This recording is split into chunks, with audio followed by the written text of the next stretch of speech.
So law of sines. So these are not right triangles. These are what are called oblique triangles. Let me give you that word. These are oblique triangles, which basically just means that they are not right triangles. I don't know why I wrote the word triangles when we have a symbol, but there you go. They are not right triangles, okay? And so there's a couple of different formulas that we can use when we are dealing with triangles that are not right triangles. They're wrong triangles. After the sign. I don't think that would be. No, it's just, no. Okay, so let's move through. And I'm going to use a couple of highlighters to help you guys understand how this is going to set up. So essentially, when I have capital A for this corner, capital B at this corner, which is called a vertex, and capital C at this vertex, the sides opposite have lowercase letters. We have talked about this before. So if this is capital A, the side across from it is lowercase a. If this is capital B, the side across from it is lowercase b. If this is capital C for this angle, and this is lowercase c.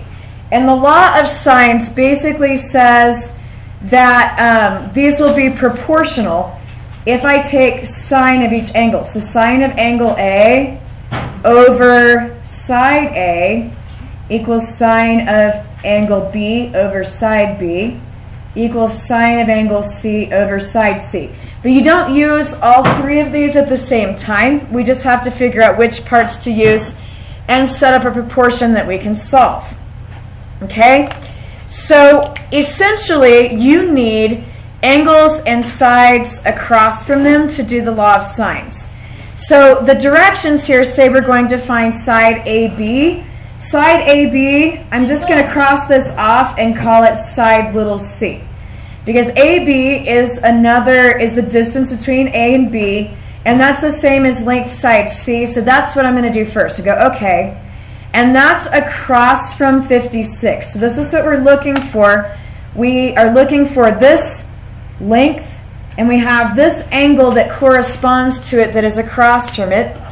We also have 47 degrees down here that corresponds to 15 kilometers over here. They have to be across from each other because that's angle B and side B. So we can use that information to set up a proportion to solve for that missing side that it wants. So let me zoom in a little bit.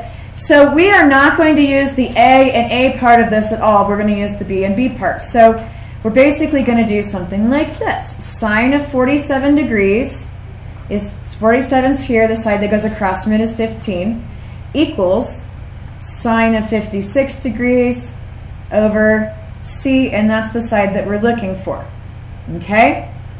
And then we cross multiply. People who had Dr. Nichols called this the love pretzel.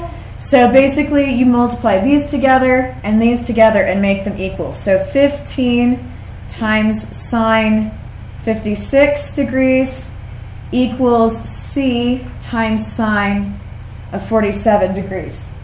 And the best way to do this is not to type anything into your calculator yet. You want to solve for C. So we want to rearrange the equation a little bit. So now how could we get C by itself? Divide by the sine of 47. And divide this by the sine of 47. And that goes away. And this will give us the length that we're looking for that missing side, C. So when you type this in your calculator, you want to be careful with the parentheses. Hang on, not the calculator I wanted. I'll just show one of these up here on the screen just so we can make sure we're typing this in correctly. So you want to do 15 times sine of 56, and it gives you an open parentheses. Make sure you close that before you hit divide by sine of 47. And then I always close the second one to be sure, but on the second one it probably wouldn't be a big deal. And then it tells us it's about 17.00, so basically it says round to the nearest tenth, so I'll go, okay, 17.0. That way there's something in the tenths place. And these measurements were in kilometers, so that would be kilometers, and that would be the length of side C. Okay? If we look at the information that they gave us in this problem, they gave us 2 angles and a non-included side. So if you think way back when we proved triangles congruent, they gave us an angle, and a side that's not included. This is what I call an angle side situation. Every triangle that has this angle, and that side is going to have 17 over here. They will always be proportional. So in the next lesson, we talk about when the law of sines works. It always works if they give you an angle, and then a side that's not included, that's not between those 2 angles. If they give you this side between the angles, we have to do something different. So we'll see that in a second. So let's take a look at number 2. So number 2, they did not give us angle, side. They gave us this angle, this side, and this angle. So we're going to call that an angle, side, angle situation. And we're recording. Thanks. All right, so they want us to find side BC, which would be this side right here, and I would call that little a instead of BC, but basically they want this one over here. You could call it X if you wanted to. And the main idea is we have to have pairs of angles and sides that go together. So this angle, 128, would correspond to the side that they're trying to get us to find, so that those are opposite each other. And then the only other side that we have is 20, and so we have to use it. But that goes with an angle that we don't know, which is over here, angle B. We can find angle B. They gave us 19. It's like, well, are we not going to use that? Well, we will use it because we need this angle to go with this side down here. So what do angles and triangles add up to? 180. 180. So I need to figure out what that missing angle is. So I could add up 128 and 19 really quick, and that gives me 147. Subtract from 180, and I find out that that angle over here is actually 33 degrees. I'm not good at squeezing it into that tight space, so I just sort of wrote it over the line there. 33 degrees. After that point, I'm not going to use this 19 at all because I want an angle and the side across, angle and the side across. So you really have to pay attention to what information they gave you and which side that they're trying to find. Okay, so now we have enough information to set it up. So we can do sine of 33 degrees over 20. So those go together, the orange with the orange. And we can do sine of 128 degrees over A. And A was that side, the distance between B and C that we were trying to find. You could just call it X if you want to. Would you guys be more comfortable with that? Do you care? I called it A because it's across from angle A, and that's just how they always set up the formula. And then I hand you a worksheet that looks different. It's just what happened. All right, so we cross multiply to get A out of the denominator. So we're going to take 20 times sine of 128 degrees. And I messed up writing that. And that will equal A times sine of 33 degrees. And like I said before we put this in the calculator, I would divide both sides by sine 33 and just rearrange it.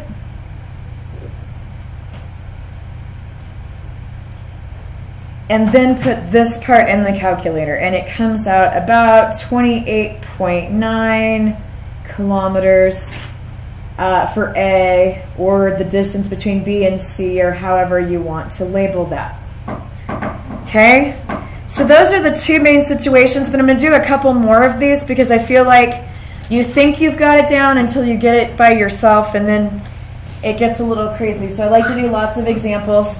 All right, so this one, is this an angle side or an angle side angle situation? Angle side. Angle side angle. And when you have angle side angle, we typically have to find this other angle. So let's just go ahead and do that and just say, hey, that's step one when they give you angle side angle. So we have 92 and 33. If we add that up, that's 125. If you subtract that from 180, you get 55 degrees, and so that's this missing angle over here. So they tell us they want us to find the distance from H to P, which is this one over here. And they've given us some really weird letters, so I'm just going to call this X. I mean, you could call it lowercase k or whatever, but it doesn't really matter as long as we set things up. So this X, the distance between H and P that they're looking for, corresponds to this 33. They are opposite each other. They're across the triangle from each other. And that is the main idea you have to get, is you have to use stuff that's across from each other. And then the only side I have is 27. I have to use that. And what angle corresponds to the 27? 55. The 55. So those are across from each other also. So those are how things are going to pair up. I like highlighting them because that helps my brain set up the fractions. Except I highlighted over pencil and then it looked weird, but whatever. All right, so tell me how we would set this up. Sine Yeah, that's right. 55 over 27 equals sine 33 over x. Good. So sine 55 over 27 equals sine 33 over x. Good. So once you have a proportion, then we're just going to cross multiply. So 27 times the sine of 33. I always thought when you got done drawing these little lines, it looks like a big X for times, and that's how I remember that we're multiplying. And then that equals X times the sine of 55, or sine of 55 times X. Just make sure you're separating with a times sign. Okay, what do we do now? Divide by sine of 55. Divide by sine of 55 degrees on both sides, and then type it in the calculator. And so when you type that in, it comes out 17.9518 blah blah blah. They want us to round to the nearest tenths, which would be right here, but the next number is a 5. So what does it round to? 18.0. 18.0, and we're measuring everything in centimeters, and so that's that missing side. Okay? And I'm off the screen. There we go. 18 centimeters if we round to the 10th, because the 9 rounds to a 10, and basically you carry a 1. That's how I think of that. All right, so we'll do one more together, and then we'll do practice. So this one, is this a angle side angle or angle side? Look at it carefully. Angle side. Angle side. So see how the side is not between the angles? That's how you know it's an angle side. And these are ways that we proved triangles congruent in a previous class, which seems like a previous lifetime. We look at what they're asking us for. They're asking us for the distance between S and T. So S and T is down here. I'm just going to call that X. And then I just have to figure out what that goes to. So 32 degrees is the angle that's across from the X.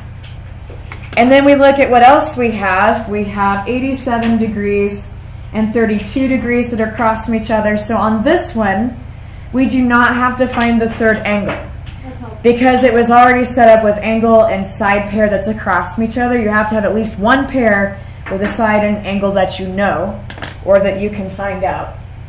All right, so how would we set this one up? Sine 57 over 32 Good. equals sine 32 over x. Over X. Good. Now what do we do?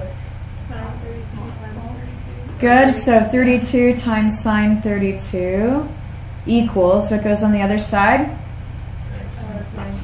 Good. X and sine 87. And then what do we do after that? Divide by sine 87. Divide by sine of 87. Divide by sine of 87. Put it in the calculator. And this one comes out 16.98 blah, blah, blah. So that also we would round off to the 10th. It would end up being 17.0. And if they're measuring on the triangle in meters, this will be in meters. And that'll be your final answer.